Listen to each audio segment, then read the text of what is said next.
morning everyone. This episode of Girl Pub TV is a very special one because today I am guest vlogging for Mark Sephton.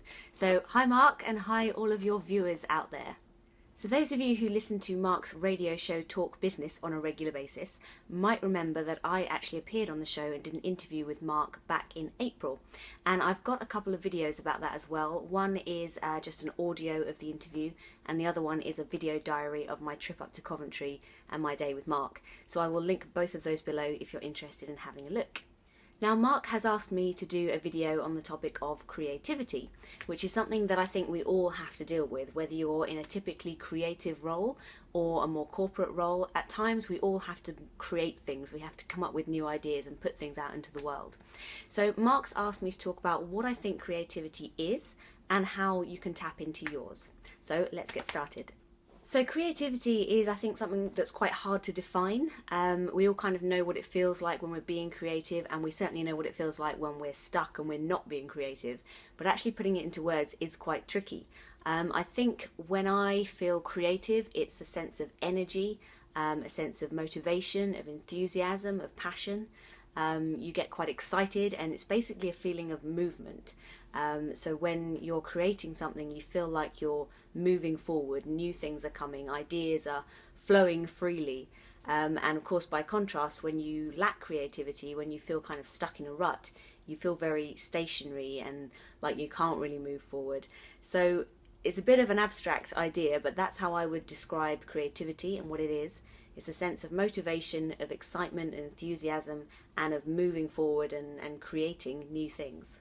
I'm a copywriter by trade, so tapping into my creativity is something that I have to do pretty much on a daily basis. Whether I'm writing something that's really typically creative, like a fantasy novel or something like that, or whether I'm writing something that's quite straight-laced, like a corporate piece for someone's website, for example.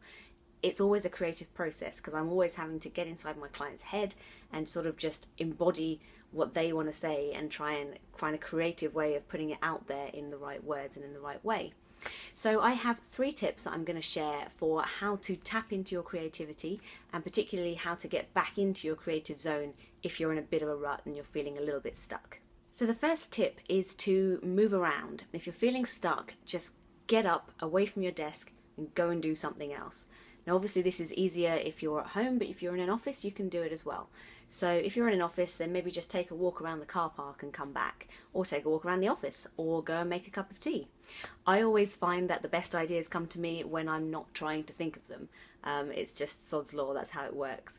So when I go make a cup of tea, that's quite often when I think, that's what I need to say, that's the word I've been looking for, that's how I can phrase it. So I might have been sat at my desk, stewing over a particular sentence for 5 minutes, and then as soon as I go and make a cup of tea and my brain relaxes, it just comes to me. So that's my first tip. Go and move around. If you work from home, have a dance party. Put on some of your favourite tracks and just let it go for a minute.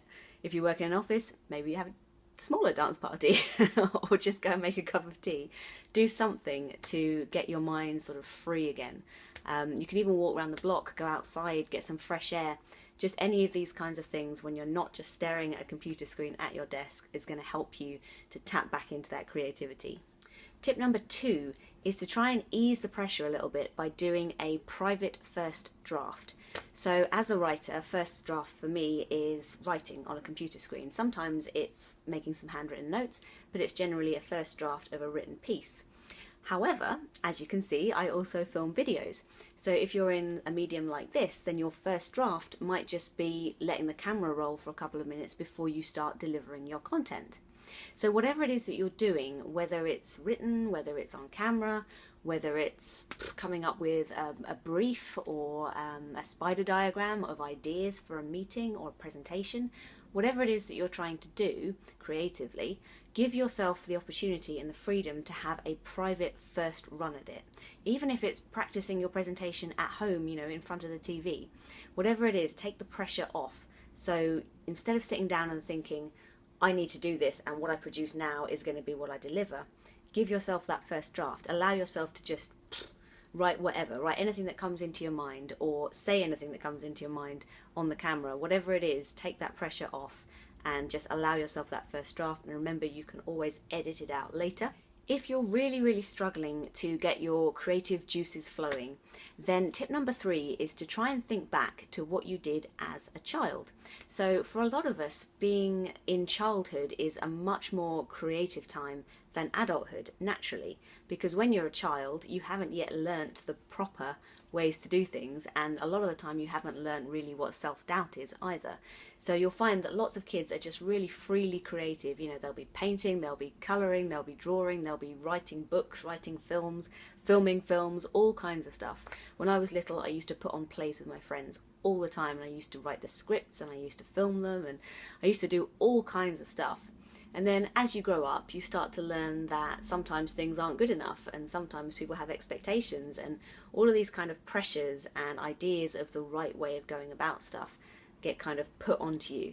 So try and think back to when you were a kid. What was the process that you did when you were trying to be creative, or not even trying, but when you were just naturally being creative as a child? You know, did you like to spread your papers out on the floor? Did you like to have all of your working materials out ready beforehand, all your paints and your crayons and everything else before you got into it? Did you like to just draw things before you thought about how to put them into words? What was it that you liked to do?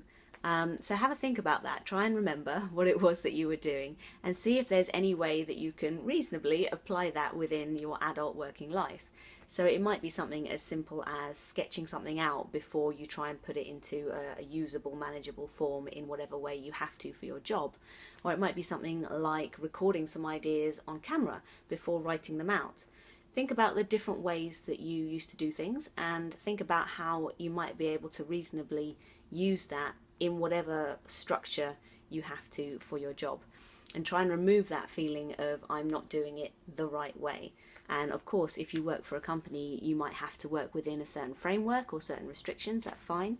But see if there's that private first draft that you can do. See if you can do it in the creative way that works for you, and then repackage it in the way that your boss or your colleagues or your clients need. So I hope you found these tips helpful, and I hope it's helped you to tap into your creativity, whatever that may be, whatever it is you're trying to create. I hope it goes well for you.